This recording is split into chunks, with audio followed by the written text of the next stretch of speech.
सातबाराच्या बातमीपत्रात आपलं पुन्हा स्वागत। शेतकऱ्यांना उद्ध्वस्त करून दलाल आणि भांडवलदारांना पोसण्याचं सरकारचं धोरण असल्याचा आरोप कॉम्रेड अतुल दिघे यांनी केला। श्रमिक शेतकरी संघटनेच्या वतीनं दक्षिण महाराष्ट्र आणि कोकण विभागातील शेतकऱ्यांच्या प्रश्नांवर 12 एप्रिल रोजी शाहूवाडी इथं राज्यस्तरीय शेती वाचवा शेतकरी वाचवा परिषद आयोजित करण्यात आली आहे। ही परिषद यशस्वी करण्याचं आवाहन कॉम्रेड दिघे यांनी बांबवडे इथं झालेल्या पत्रकार परिषदेत केलं। शाहूवाडी तालुक्यातील शेतकऱ्यांच्या प्रश्नावर आवाज उठवण्यासाठी डाव्या विचारसरणीच्या पदाधिकाऱ्यांनी 12 एप्रिल रोजी शाहूवाडीमध्ये शेती वाचवा परिषद आयोजित केली आहे। त्याची माहिती शेकाप आणि कम्युनिस्ट पक्षाच्या वतीनं परिषदेत देण्यात आली। शेतकऱ्यांचे मृत्यू आणि सरकारचं धोरण हीच सध्याची स्थिती झाली आहे।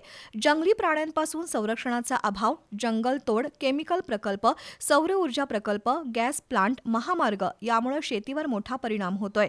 आयात निर्यात धोरणामुळे दलालांच्या माध्यमातून शेतकऱ्यांची लूट सुरू असून शेतीमालाचं संरक्षण करण्यास सरकार अपयशी ठरत आहे, असं कॉम्रेड अतुल दिघे यांनी पत्रकार परिषदेत सांगितलं।